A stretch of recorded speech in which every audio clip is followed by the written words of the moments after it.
नमस्ते दोस्तों, मैं हूँ गोवर्धन। हिंदी साहित्य के क्लास में आप सभी को स्वागत है। इससे पहले क्लास में मैंने बताया हिंदी साहित्य जो है एक विस्तृत एवं व्यापक है। इस विस्तृत एवं व्यापक साहित्य को अध्ययन करने के लिए, समझने के लिए जो काल विभाजन तथा अध्ययन करने के लिए विभिन्न प्रकार की पद्धतियों की आवश्यकता पड़ी। यहाँ पर हिंदी साहित्य के बारे में इतिहास से संबंधित साहित्य ग्रंथ जो है विभिन्न साहित्यकारों ने अपने अपने मतानुसार लिखे थे। हिंदी साहित्य का जो इतिहास है चार प्रकार की पद्धतियों को अनुसरण करते हुए, उपयोग करते हुए हिंदी साहित्य से संबंधित इतिहास लिखा हुआ है। उन चार पद्धतियों के बारे में अब हम लोग जानेंगे। हिंदी साहित्य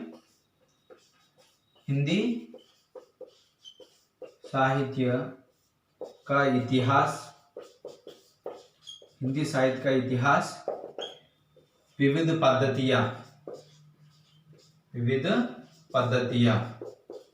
यहाँ पर हिंदी साहित्य का इतिहास जो है अनेक साहित्यकारों ने अपने अपने मतानुसार जो है हिंदी साहित्य के इतिहास से संबंधित विभिन्न प्रकार की पद्धतियों का अनुसरण करते हुए उन लोगों ने अपने साहित्य ग्रंथ लिखे थे। यहाँ पर हिंदी साहित्य का इतिहास लिखने में चार पद्धतियां प्रमुख है।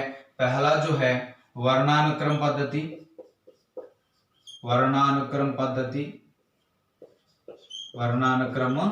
पद्धति। दूसरा जो है कालानुक्रम पद्धति।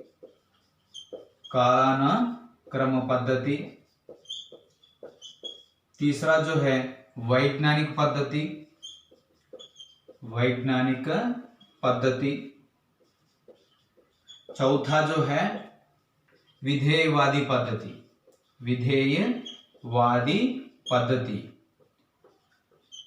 इन चार पद्धतियों को, इन चार प्रकार की विधाओं को अनुसरण करते हुए साहित्यकारों ने हिंदी साहित्य से संबंधित इतिहास ग्रंथों को उन्होंने लिखे थे। अब पहला जो है वर्णानुक्रम पद्धति माने क्या है उसका विवरण देखेंगे। वर्णानुक्रम पद्धति माने क्या है, किसने वर्णानुक्रम पद्धति को अनुसरण की, उसके बारे में अब हम लोग जानेंगे। वर्णानुक्रम पद्धति माने क्या है। इसको वर्णमाला पद्धति भी कहा जाता है। वर्णमाला पद्धति भी कहा जाता है। वर्णानुक्रम पद्धति को क्या कहा जाता है? वर्णमाला पद्धति भी कहा जाता है। इस पद्धति में साहित्यकारों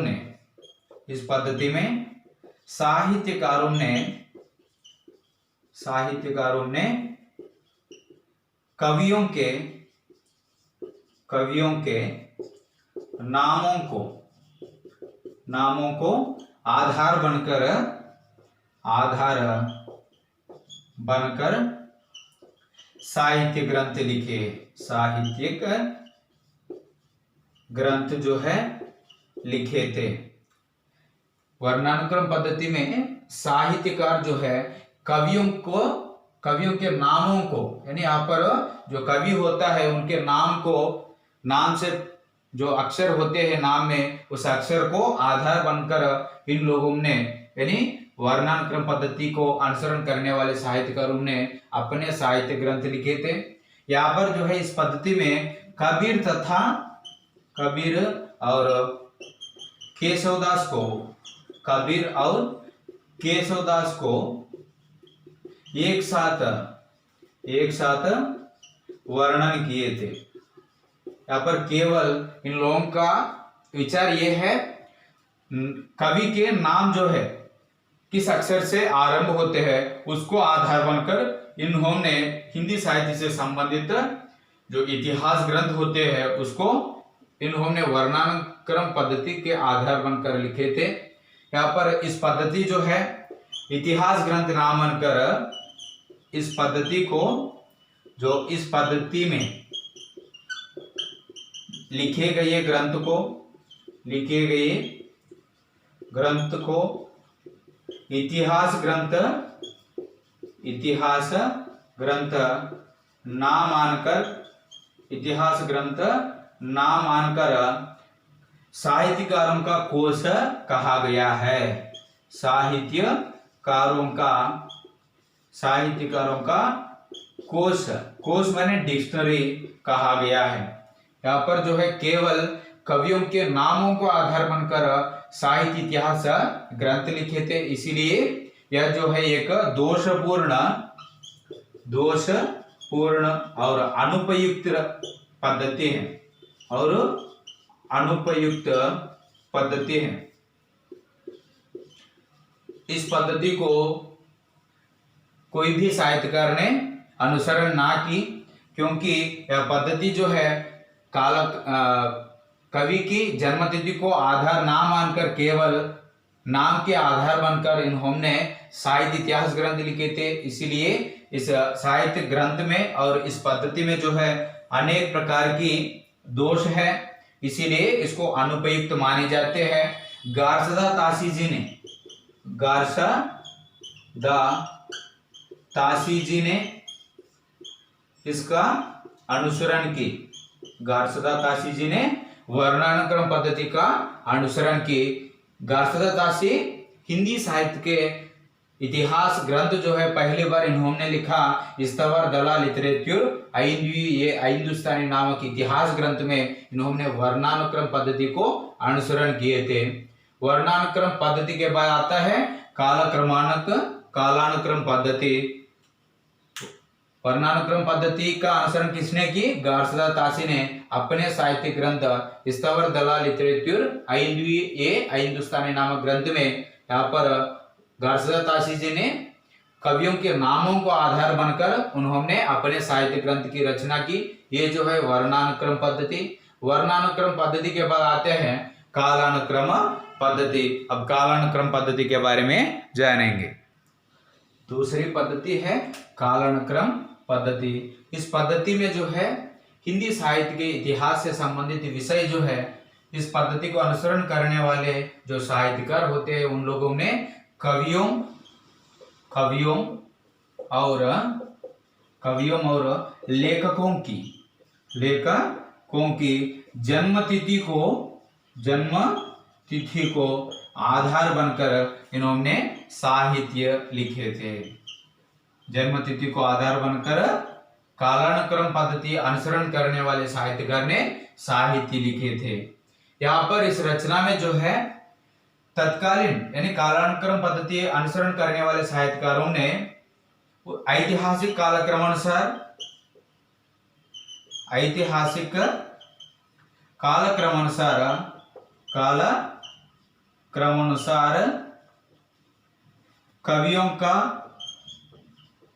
कवियों का जीवन वृत्तांत के बारे में वर्णन की। कवियों के जीवन वृत्तांत के बारे में वर्णन है। यहाँ पर कालक्रमानुसार पद्धति कवियों और लेखकों के जीवन या जन्म तिथि को आधार बनते हैं। जन्म तिथि को आधार बनकर इन्होंने साहित्य ग्रंथ लिखते हैं। ऐतिहासिक कालक्रमानुसार यानी यहाँ पर जन्म तिथि को आधार बनकर उस कालक्रमानुसार कवियों के जीवन वृत्तांत के बारे में वर्णन है। और यहाँ पर इस पद्धति में कवियों या लेखकों के प्रवृत्ति के बारे में वर्णन नहीं है। इस पद्धति में कवियों या लेखकों के प्रवृत्ति के बारे में वर्णन नहीं है। इसीलिए इस कालानुक्रम पद्धति को कवियों का वृत्त संग्रह कहा जाता है। इस पद्धति को कवियों का वृत्त संग्रह कहा जाता है। कवियों का वृत्त संग्रह इस पद्धति को कहा जाता है। कालानुक्रम पद्धति को हिंदी साहित्य की जगत में डॉक्टर जॉर्ज ग्रियर्सन ने अनुसरण की। डॉक्टर जॉर्ज ग्रियर्सन ने इस पद्धति को अनुसरण किए थे। डॉक्टर जॉर्ज ग्रियर्सन आप सभी लोग जानते हैं डॉक्टर जॉर्ज ग्रेडसन के बारे में। हिंदी साहित्य में और हिंदी साहित्य के इतिहास में पहली बार जो है इन्होंने हिंदी साहित्य की काल विभाजन करने के लिए प्रयास किए थे। इनके द्वारा लिखी गई प्रसिद्ध रचना है साहित्य ग्रंथ का नाम the modern vernacular literature of Hindustan. उस ग्रंथ में इन्होंने कालानुक्रम पद्धति जो है इसको अनुसरण करते हुए कवियों और लेखकों के जन्मतिथि को आधार बनकर ऐतिहासिक कालक्रमानुसार कवियों के जीवन वृत्तांत के बारे में, उनके कृतियों के बारे में इन्होंने वर्णन किए थे। यहाँ पर यह एक दोषपूर्ण है, लेखक की प्रवृत्ति के बारे में इन्होंने नहीं वर्णन की। लेखक की प्रवृत्ति के बारे में वर्णन जो है इस कालानुक्रम पद्धति में नहीं है, इसीलिए इस पद्धति को कवियों का वृत्त संग्रह कहा जाता है।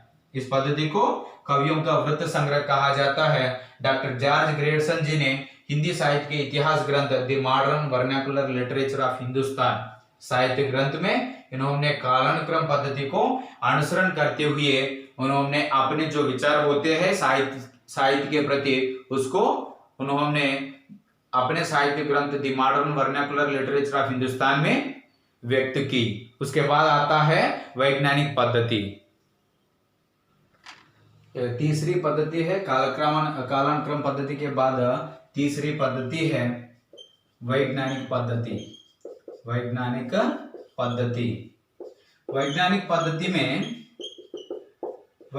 पद्धति में साहित्यकारों ने कवियों और लेखकों के बारे में इस पद्धति में कवियों और लेखकों के बारे में तथ्यों का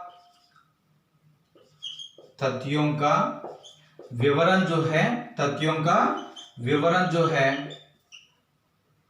व्यवस्थीकृत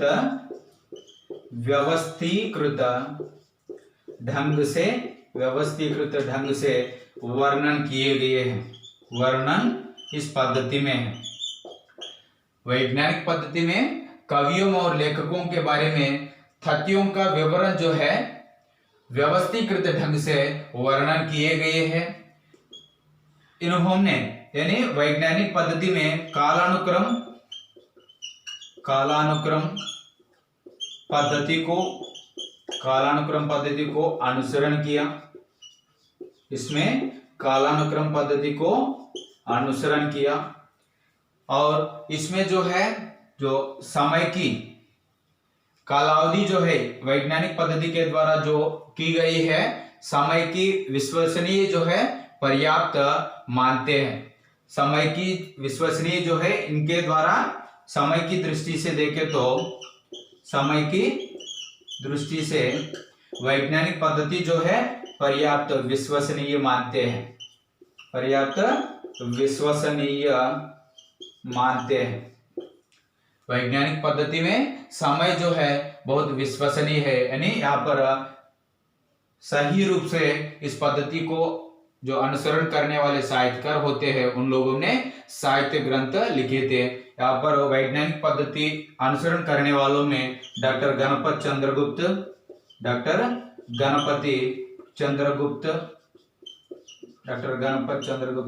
आदि लेखकों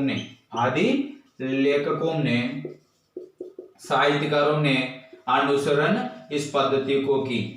अनुसरण जो है वैज्ञानिक पद्धति में इन लोगों ने अपने साहित्य ग्रंथ लिखे। यहाँ पर डॉक्टर गणपत चंद्रगुप्त ने हिंदी साहित्य का वैज्ञानिक इतिहास नामक साहित्य ग्रंथ हिंदी साहित्य से संबंधित लिखे थे। गणपत चंद्रगुप्त जी ने अपने साहित्य ग्रंथ हिंदी साहित्य का वैज्ञानिक इतिहास में वैज्ञानिक पद्धति को अनुसरण करते हुए कवियों और लेखकों का विवरण जो है व्यवस्थीकृत ढंग से तथ्यों का विवरण इन्होंने दी है और समय जो है इनकी दृष्टि से देखें तो पर्याप्त विश्वसनीय है। ये जो है वैज्ञानिक पद्धति। उसके बाद आता है चौथा पद्धति जो है विधेयवादी पद्धति। चौथा पद्धति है वैज्ञानिक पद्धति के बाद आता है विधेयवादी पद्धति।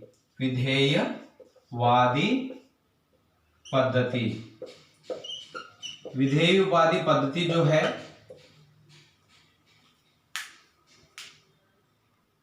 चौथा पद्धति है विधेयवादी पद्धति। हिंदी साहित्य को हिंदी साहित्य अध्ययन करने में सर्वोपयोगी पद्धति मानते हैं। इस पद्धति को सर्वोपयोगी पद्धति जो है हिंदी साहित्य के अध्ययन में विधेयवादी पद्धति। यह विधेयवादी पद्धति का जन्मदाता जो है अंग्रेजी साहित्य के लेखक बेन, अंग्रेजी में बेन नामक एक लेखक ने विधेयवादी पद्धति का जन्मदाता इनको माना जाता है। विधेयवादी पद्धति के जन्मदाता अंग्रेजी लेखक बेन है। विधेयवादी पद्धति का सूत्रपात जो है हिंदी साहित्य में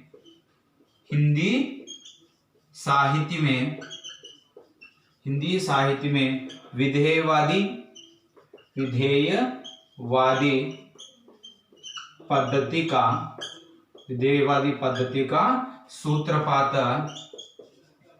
हमारे हिंदी साहित्य में आचार्य रामचंद्र शुक्ल जी को माने जाते हैं। आचार्य रामचंद्र शुक्ल जी को माने जाते हैं। विधेयवादी पद्धति जो है हिंदी साहित्य को अध्ययन करने में एक सर्वोपयोगी और बहुत प्रसिद्ध पद्धति माने जाते हैं। विधेयवादी पद्धति को, यह विधेयवादी पद्धति जो है पहली बार अंग्रेजी के लेखक बेन नामक व्यक्ति ने इसका विधेयवादी पद्धति का जो है प्रारंभ की। हमारे हिंदी साहित्य में विधेयवादी पद्धति का अनुसरण जो है इस पद्धति का प्रयोग जो है पहली बार आचार्य रामचंद्र शुक्ल जी ने हमारे हिंदी साहित्य में की। आचार्य रामचंद्र शुक्ल जी ने आधुनिक हिंदी साहित्य के प्रमुख साहित्यकार, इनके द्वारा लिखी गई जो साहित्य ग्रंथ है हिंदी साहित्य का इतिहास, इस हिंदी साहित्य के इतिहास के द्वारा जो की गई है काल विभाजन, आदिकाल, भक्तिकाल, रीतिकाल, आधुनिक काल, इसी काल विभाजन को आधुनिक काल के साहित्यकारों ने आचार्य रामचंद्र शुक्ल जी के इस पद्धति को प्रामाणिक माने जाते हैं। ये जो है हिंदी साहित्य की लेखन परंपरा में विभिन्न साहित्यकारों ने ये 4 प्रकार की पद्धतियों का अनुसरण करते हुए उन लोगों ने अपने साहित्य ग्रंथ लिखे थे। पहला जो है वर्णानुक्रम पद्धति, गार्सदा तासी ने इस्तबर दलाल लिटरेचर हिंदुस्तानी नामक साहित्य ग्रंथ में उन्होंने प्रयोग किए थे। और दूसरा जो है कालानुक्रम पद्धति, डॉक्टर जॉर्ज ग्रियर्सन ने the modern vernacular literature of Hindustan नामक साहित्य ग्रंथ में उन्होंने कालानुक्रम यानी कवियों की जन्म तिथि को आधार बनकर उन्होंने साहित्य ग्रंथ लिखे थे। तीसरा जो है वैज्ञानिक पद्धति, यहाँ पर ये जो है कवियों का और लेखकों का तथ्यों का विवरण जो है व्यवस्थित ढंग से होता है। ये जो है कालानुक्रम पद्धति को भी इन्होंने अनुसरण किए थे। डॉक्टर गणपत चंद्र गुप्त और आदि आधुनिक साहित्यकार के लोगों ने वैज्ञानिक पद्धति को अपनाया और उसके बाद जो है विधेयवादी पद्धति सर्वोपयोगी माने जाते हैं हिंदी साहित्य के अध्ययन में।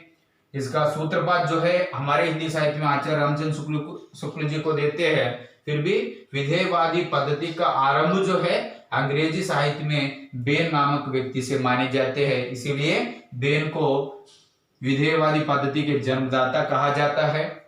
विधेयवादी पद्धति में इन्होंने विभिन्न प्रकार की विषयों को दृष्टि में रखकर साहित्य लिखने की और साहित्य रचनाओं के बारे में और साहित्य रचनाएं लिखने की प्रारंभ जो है इन्होंने इस पद्धति में की। ये जो है विभिन्न प्रकार की पद्धतियां साहित्य लिखने की परंपराओं में। इस तरह जो है हमारे हिंदी साहित्य में भी हमारे हिंदी साहित्य के साहित्य ग्रंथ लिखने में ये 4 पद्धतियों को अनुसरण करते हुए साहित्यकारों ने अपने साहित्य ग्रंथों में इस तरह की पद्धतियों को अनुसरण करते हुए उन्होंने हिंदी साहित्य का अध्ययन करने के लिए बहुत कुछ प्रयास किए थे। धन्यवाद।